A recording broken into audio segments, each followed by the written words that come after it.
The defendant pleaded guilty by way of information to 2 charges. Count 1, domestic violence, a 3rd-degree felony, and Count 2, menacing by stalking, a 4th-degree felony. His attorney told the court that the defendant was 46 years old, married, had earned his GED, and held a valid driver's license. The defense asked the judge to consider community control, acknowledging that there was a presumption in favor of prison, but arguing that incarceration was not mandatory, and that the court still had discretion to impose a community-based sentence. The defendant said that if released, he could stay with his godbrother in Richmond Heights. He also explained that he had previously worked for Bodycoat, an aircraft manufacturing company, where he tested and heat-treated airplane components to improve their strength and durability. He hoped to return to similar work. The judge then asked Mr. Barber what he wanted to say before sentencing.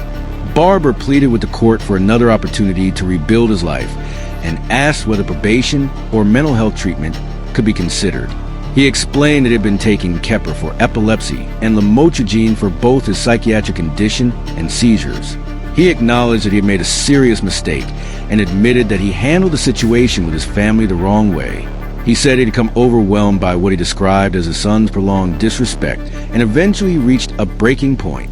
Barber asked for a second chance so he could return to work, pay his mortgage and property taxes, and prove that he could follow the court's orders.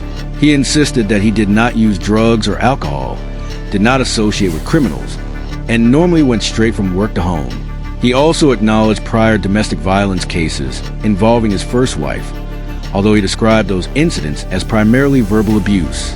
He said he was now married to his second wife, owned a home in Lake County, and had another place where he could stay so he could separate himself from the situation and focus on rebuilding his life.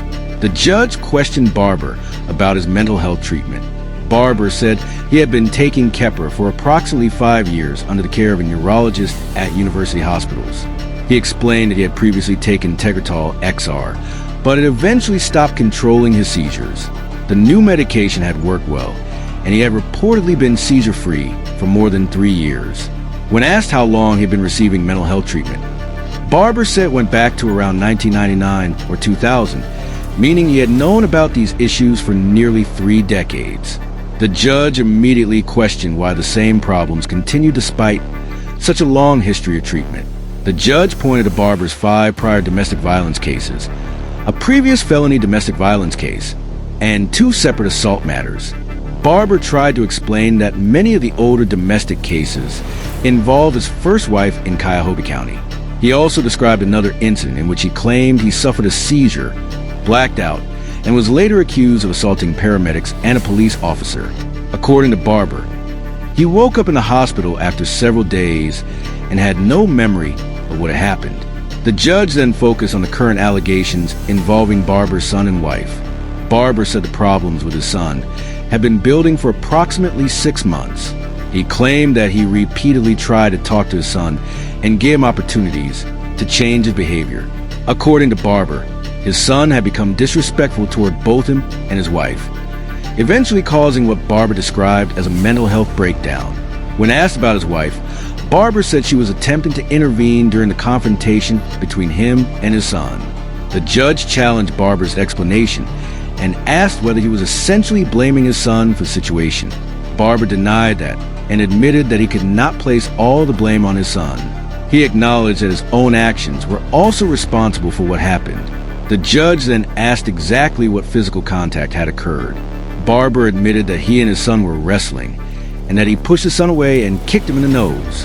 When asked whether anything else happened, Barber described the incident involving a box cutter.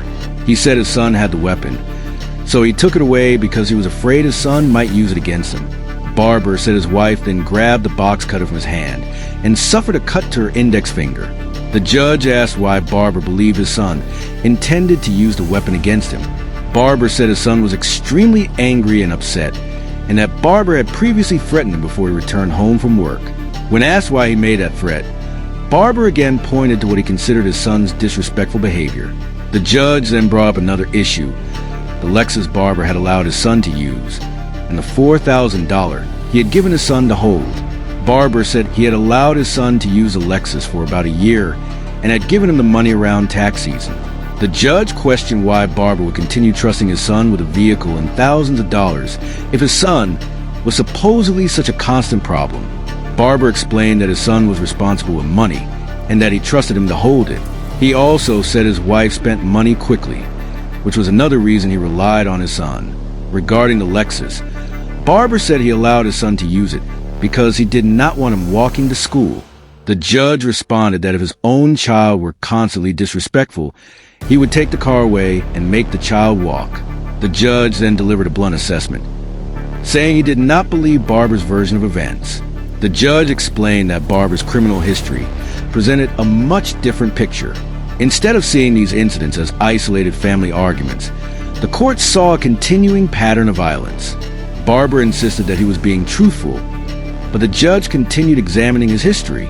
The conversation then returned to the box cutter, and the judge questioned whether marijuana had been involved. Barber denied using drugs and said the incident had nothing to do with marijuana. That answer led the judge directly into Barber's drug history. Barber acknowledged a cocaine trafficking conviction from around 2000, explaining that he was about 20 years old at the time and served approximately 5 or 6 months in prison. The judge pointed out that Barber's record also included a marijuana conviction in 2002, additional drug abuse offenses, a felony drug possession conviction in 2014, and another drug abuse offense in 2017. The judge emphasized the contradiction between Barber's claim that he did not use drugs and the history documented in his criminal record. The court also noted that Barber had been dealing with mental health issues for decades while continuing to accumulate violent and drug-related offenses. The judge said the combination was extremely concerning and accused Barber of minimizing what had happened.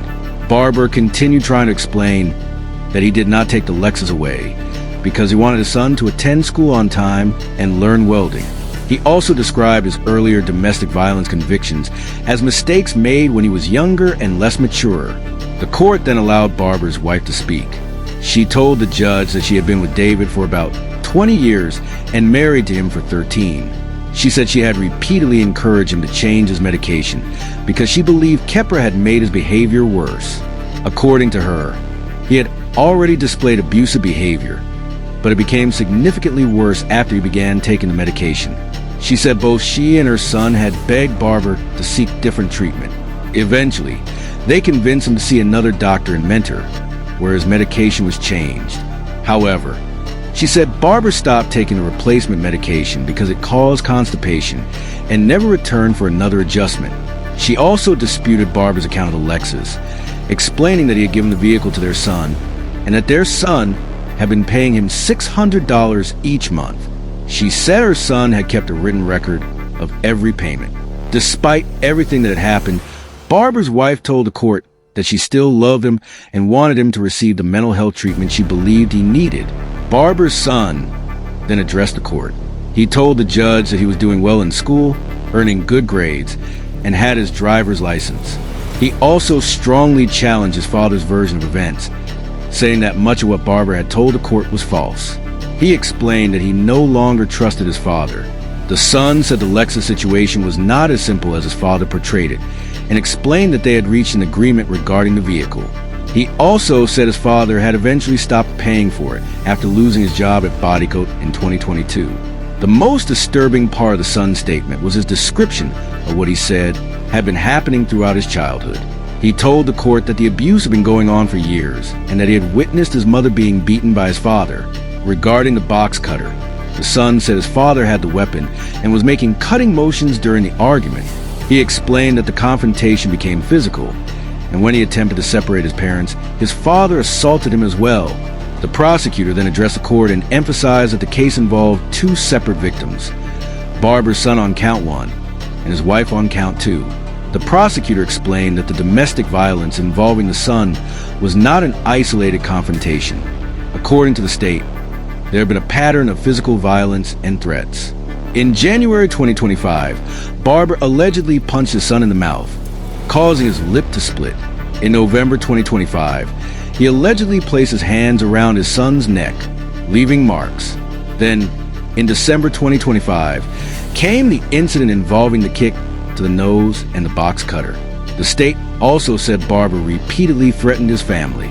Prosecutors have been provided with more than a dozen recordings dating back to December 2024 in which Barber allegedly threatened to shoot, kill, or hurt his son, wife, or both of them. The judge specifically asked about an alleged threat in which Barber talked about killing his son and provoking police into shooting him. The prosecutor said that information had also been reported. The state further explained that Barber allegedly told probation that if he could not be with his wife and son, he would kill himself. The prosecutor argued that these statements demonstrated an ongoing pattern of dangerous and disturbing behavior rather than a single moment of poor judgment. The state also highlighted Barber's lengthy criminal history, beginning with juvenile offenses in the early 1990s and continuing into adulthood.